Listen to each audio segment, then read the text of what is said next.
If you want to change the world, start off by making your bed. If you make your bed every morning, you will have accomplished the first task of the day. It will give you a small sense of pride, and it will encourage you to do another task, and another, and another. And by the end of the day, that one task completed will have turned into many tasks completed. Making your bed will also reinforce the fact that the little things in life matter. If you can't do the little things right, you'll never be able to do the big things right. And if by chance you have a miserable day, you will come home to a bed that is made, that you made. And a made bed gives you encouragement that tomorrow will be better. To pass SEAL training, there are a series of long swims that must be completed. One is the night swim. Before the swim, the instructors joyfully brief the students on all the species of sharks that inhabit the waters off San Clemente. They assure you, however, that no student has ever been eaten by a shark, at least not that they can remember. But you are also taught that if a shark begins to circle your position, stand your ground. Do not swim away. Do not act afraid. And if the shark, hungry for a midnight snack, darts towards you, then summons up all your strength and punch him in the snout, and he will turn and swim away. There are a lot of sharks in the world. If you hope to complete the swim, you will have to deal with them. So if you want to change the world, don't back down from the sharks.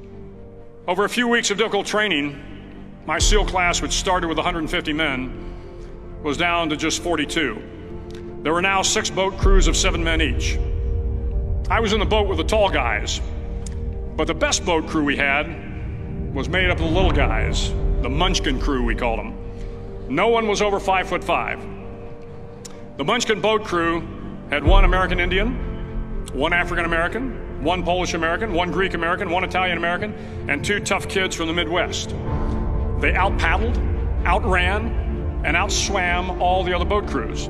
The big men in the other boat crews would always make good-natured fun of the tiny little flippers the Munchkins put on their tiny little feet prior to every swim.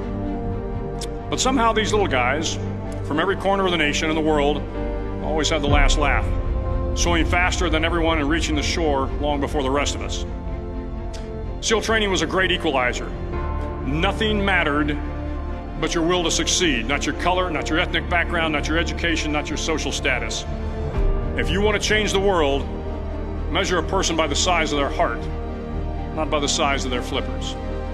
The 9th week of training is referred to as Hell Week.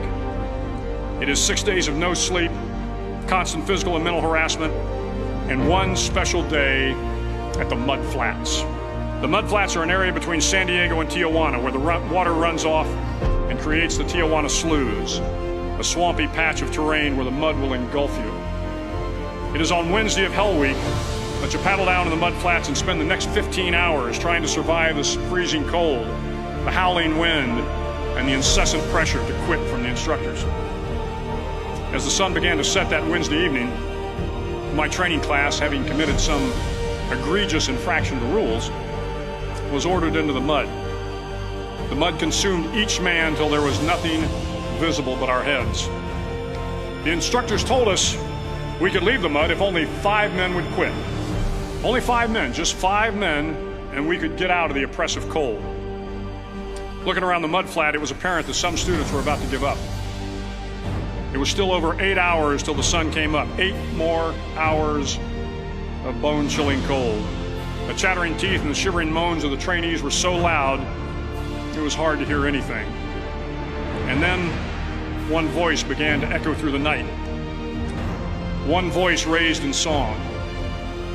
The song was terribly out of tune, but sung with great enthusiasm. One voice became 2, and 2 became 3, and before long, everyone in the class was singing.